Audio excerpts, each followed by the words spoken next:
it's all about connections and connectedness and meaning and all those big things. Absolutely. It's interesting. I think that talking to some people about it just recently, actually, I tried very hard at one point to try and work with conventional marketing companies in conventional ways, and it just wasn't happening because so the book came out in 2005, but really I'd already got that pretty much formulated in my head in 2003. So if the 20th century was about interruption, the 21st century is going to be about engagement. What does engagement mean? And initially I was talking about engagement marketing as from a commercial perspective, but then the more I thought about it, I was thinking, it's like, well, why can't you use mobiles in schools? Like, all my kids are dyslexic, so why couldn't we have the lesson as a podcast? Or send as an RSS feed to the mobile phone? How could we do this? Isn't as more and more people, why are young people disengaging from politics?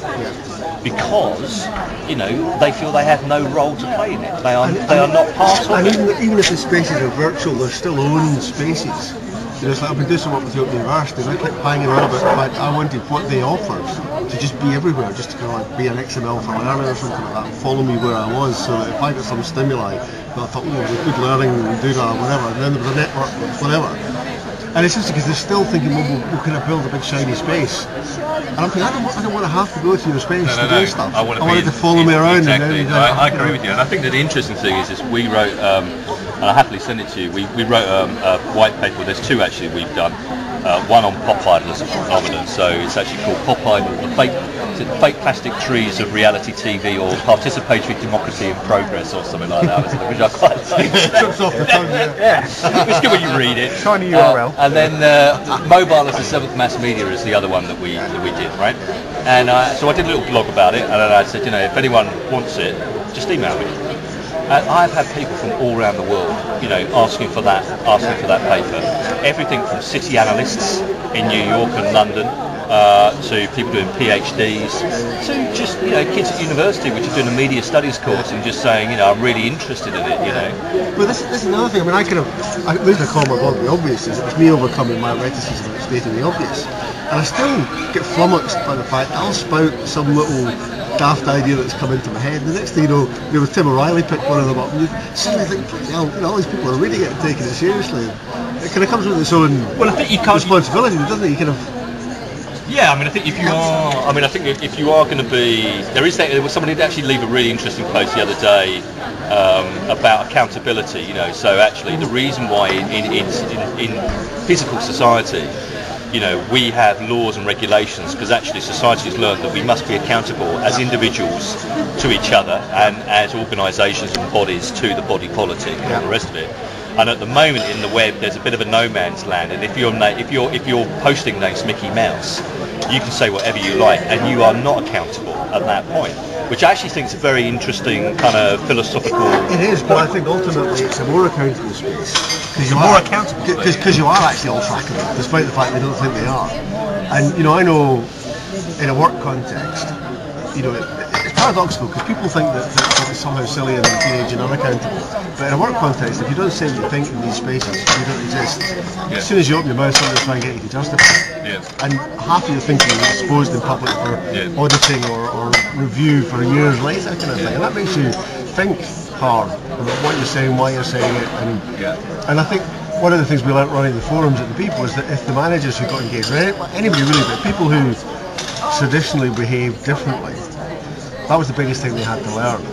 It was actually just to stand up and say, no, this is what I think, and then take it when other people came back and disagreed with them. You kind of had to learn how to deal with that. So I think ultimately. Yeah. I think we've also, I've worked, again, it's it's that level of credibility and authority. So ultimately people will look at your writing and they will just see that there is a consistency in the writing and the thinking and all the rest of it, and ultimately then so other people will find that of value. The interesting thing also is lots of people came, I was speaking in Rome the week before last, and there's people coming up to me from Nokia and other places. I really enjoy reading your blog. That's why you never leave a comment. I know. No, I'm a bit of a lurker, he says. So, and that was actually the interesting thing with the mobile and seventh mass media was that people started to leave these comments going, you know, I've been reading your blog since 2005, you know, it's really interesting, or I've just come to your blog and I found it really interesting, or actually we've changed our business model as a consequence of reading your blog. I had a lady today just email me and say what a big difference I've made to her life. But it was just exposing her to ideas that otherwise she didn't have access to. That's right. And that's the real joy I get out of doing all the workshops, because I mean I've done hundreds of them and there's sort of basically the same thing. I never get bored, because it's a look on people's faces when it sounds like, oh, this is cool, I could do something with it. Just firing those lights off is magic. I know. The one thing that comes across again and again, actually, whoever I talk to is loss of control. But they say their fear is loss of control. But I always say to them, you don't have control anyway. It was a fiction. In real terms, to real people, it was nominal. If you want to have influence, these are cracking places to have influence. And this is why I'm passionate about it not being bottom up. Because, you know, middle managers don't get listened to by their staff or understood by their bosses, and senior execs never feel that people get the strategic gains. Get yourself a blog. Start writing about it. And over time, like Richard did it, people gradually get a sense of where you're coming from, and they'll learn to trust you, and they'll give you so much more than they do. That's right. I mean, it's that famous quote from Jonathan Schwartz, which said, you know, my 1,000 bloggers at Sun have done more for this company than $1 billion ad campaign ever could have done. Yeah. You know. Well, Richard has a similar one-liner where he said, in the 10 months that he'd been blogging, he did more interesting conversations with more interesting people than in the last 10 years of his working life. Which is fantastic. Which, when you know, he gets to go to Davos and stuff, he's not short of networking chances. I've got to agree. I think I had two deadlines I think came up this year for me. I've 20 years in email, and the first year of my blog was last weekend. All right. The one that I think has had the greatest influence on my thinking has been the year of blogging. It's ridiculous, isn't it? Yeah, it's mad. And I said to Alan before, you know, I used to feel that I was having more influence. I want the pressure being filmed while you're talking at me now, David. Yeah, stop putting it at me. I'm feeling the pressure, you mate. Yeah. Hello. No, where was I going with that? Sorry, the difference it had made and the amount of interest you generated. Also, I got to the point where I felt I was having more influence outside of my company than I was inside, and that was because of blogging. And that's what... Careful, mate. Look where I ended up. Leaving the company, yeah. But I think what we've done is we've put a little bit of a break on that. The good news is that my company's starting to understand that a little bit by me nagging away at it, and the result is the job I'm doing, which is pretty unusual for companies like sure. It's a first step in the right direction. I'm going to take that back now. Before you incriminate yourself. This was the last interview David gave before he left, I don't do editing. It's a bad thing, editing. Different. Donkey shoes, 21 years. Yeah.